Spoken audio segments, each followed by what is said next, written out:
Sir, आज हमारे प्रधानमंत्री जी के नेतृत्व में जिस तरह से हमारी भारतीय रेल एक्सपैंड और मॉडर्नाइज कर रही है, उस के हम सभी साक्षी हैं।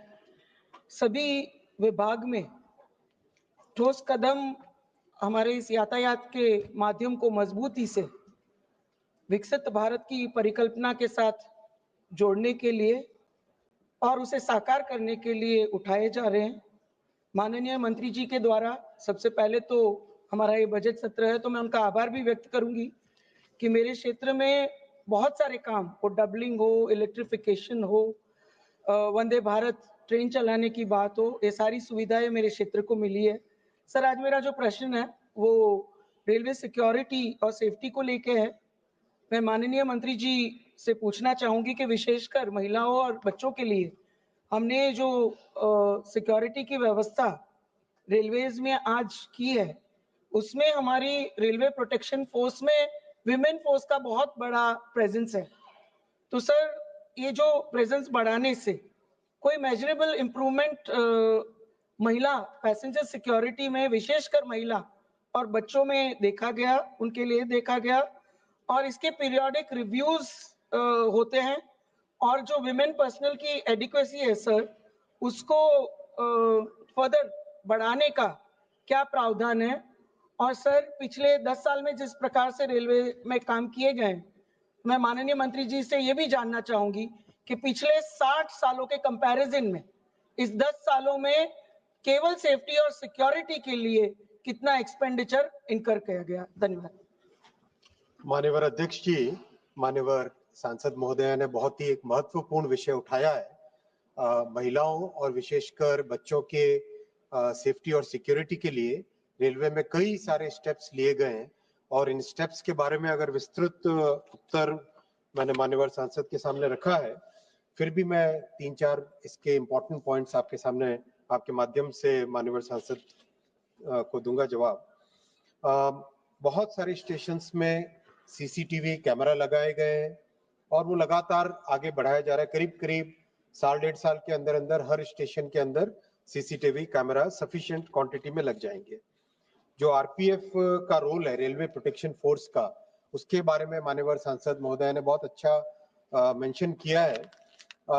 इसमें अब करीब 9.4% महिला कर्मचारी रेलवे की सुरक्षा बल में आ चुके हैं और उसका बहुत अच्छा लाभ भी मिल रहा है। जैसा हम सब जानते हैं कि महाकुंभ के दौरान किस तरह से हमारे आरपीएफ की महिला जवानों ने जिस तरह से काम किया, वो एक अद्भुत काम था। पूरे के पूरे सिस्टम में सबको एक संवेदना के साथ सेवा करने का एक काम किया।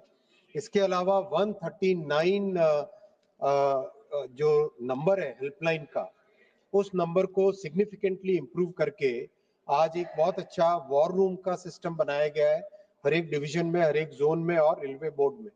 उससे कंटिन्यूअसली मॉनिटरिंग, कंटिन्यूअसली कोई भी पॉइंट हो उसका समाधान करना, उसमें पूरा का पूरा रेलवे का प्रशासन इसमें लगता है। साथ ही साथ महिलाओं के लिए एसी में और नॉन एसी में सभी कैटेगरीज में हर कोच के अंदर लोअर बर्थ का एक स्पेशल प्रोविजन भी किया गया है। ओवरऑल माननीय अध्यक्ष जी, रेलवे में सेफ्टी में बहुत सिग्निफिकेंट इंप्रूवमेंट आया है। जो माननीय लालू जी के समय में करीब 700 एक्सीडेंट साल के होते थे, माननीय ममता जी के समय में जो 400 के आसपास होते थे, और माननीय खड़गे जी के समय में जो करीब 385 के आसपास होते थे, वो अभी फाइनेंशियल ईयर क्लोज हुआ, वो संख्या 400 से कम होके 81 पे आ गया है। बहुत सिग्निफिकेंट इंप्रूवमेंट हुआ है और मेहनत लगातार कर रहे हैं। हर एक इंसिडेंट के रूट कॉज में जा रहे हैं। Technological changes, procedural changes, training के मेथड के माध्यम से हर तरीके से हर प्रयास करके और भी एक्सीडेंट्स को कम करने का प्रयास माननीय अध्यक्ष जी लगातार है। Member supplementary.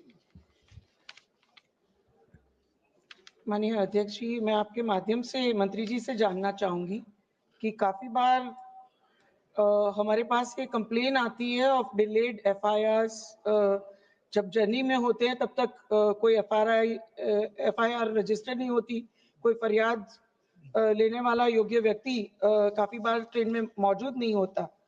तो इस दिशा में to ensure the reporting of any crime promptly, इसके लिए क्या विशेष व्यवस्था की गई है?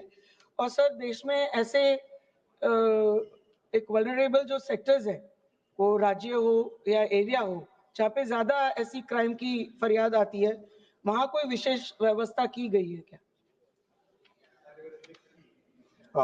राज्य सरकार का जो जीआरपी होता है उसके साथ आरपीएफ का कोऑर्डिनेशन लगातार रहता है। ये जो मान्यवर सांसद महोदय ने जो विषय उठाया है, अभी जो नए न्याय संहिता के तीनों कानून आए उसमें एक 0 एफआईआर का प्रोविजन भी है।